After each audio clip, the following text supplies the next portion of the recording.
Executive Council convener Leung insists that the decision to grant new free-to-air TV licenses was made after thorough discussions in the cabinet. The decision triggered an outcry when one of the three applicants was denied a license, but calls for the government to explain the reason have been rebuffed.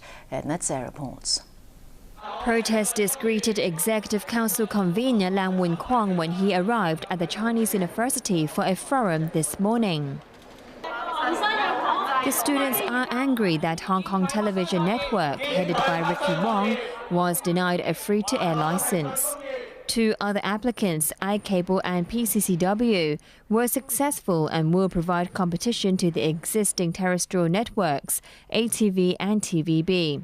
Lam told reporters that it was a difficult decision for executive councillors to make, and members undertook the task seriously. Lam said HKTV can challenge its rejection through a judicial review, and he would respect the decision if the network goes to court. The EXCO convener was bombarded with questions on why HKTV was rejected despite investing about $1 billion. But Lam said he could not answer, citing cabinet confidentiality. HKTV staff, meanwhile, turned up as usual at their Kwai Chung office, although more than 300 are losing their jobs following the bombshell announcement on Tuesday. This worker said today was his last day at work and he was returning to his office to pack up his things.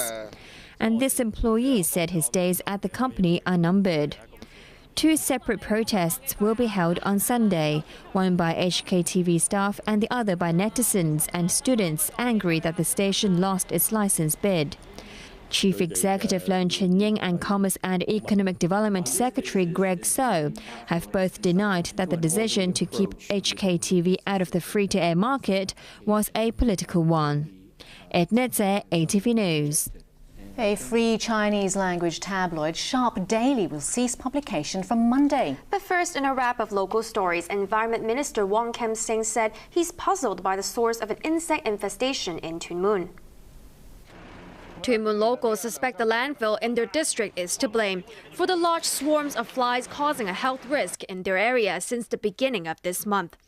Environment Secretary Wong Kim-seng today admitted officials are baffled by the fly infestation, but insisted that the landfill is not a breeding ground for insects.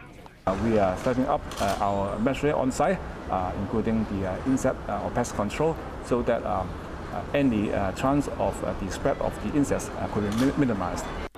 Wong also said the government is committed to improving air quality after the World Health Organization confirmed that air pollution is the leading source of cancer. Free Chinese language newspaper Sharp Daily is to fold on Monday. The tabloid, owned by media mogul Jimmy Lai, was launched 2 years ago.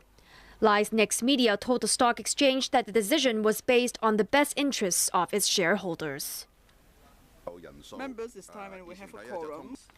The House Committee has agreed that next Wednesday lawmakers will discuss how Hong Kong is handling its demand for an apology from Manila for the bus hostage crisis which left 8 SAR residents dead in 2010.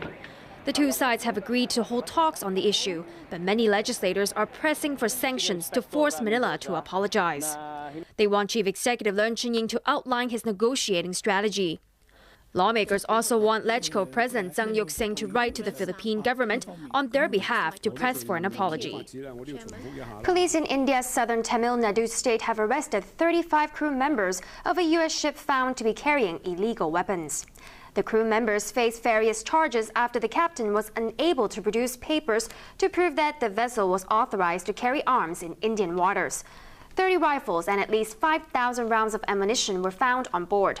The vessel, detained last Friday, belongs to Virginia-based Aspen Fort, a maritime security firm which claims the weapons were for anti-piracy operations.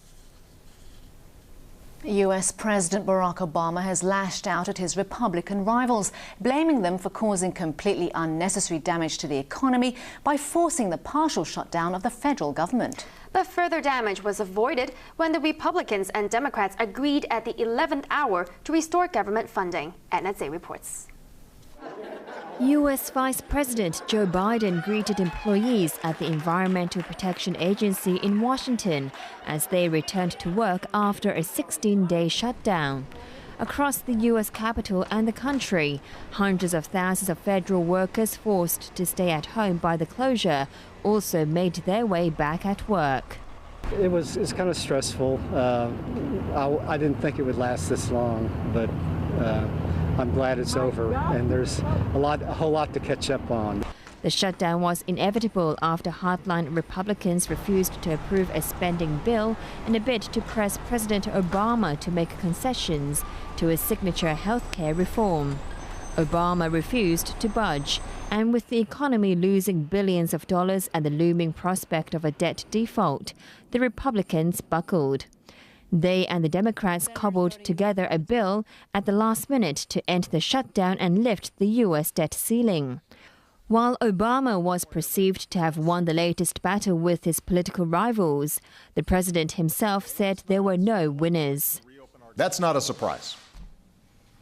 That the American people are completely fed up with Washington. At a moment when our economic recovery demands more jobs, more momentum, we've got yet another self-inflicted crisis that set our economy back. And for what? There was no economic rationale for all of this. Now there are fears that the U.S. may see a repeat of the problems early next year because the congressional deal extends government funding for only a few months. I'm pleased that the Congress made some progress and that we were able to get something done, but I'm afraid we might be in the same place again in a couple of months. For the moment, though, local and foreign tourists are returning in numbers to museums and parks that were closed during the shutdown. Time now for sports with Bola. And what's on the menu tonight? There's a football story with a difference. But first, tennis. British ace Andy Murray has been honoured by royalty, while Joe Wilfried Tsonga has moved into the quarter-finals of the Vienna Open.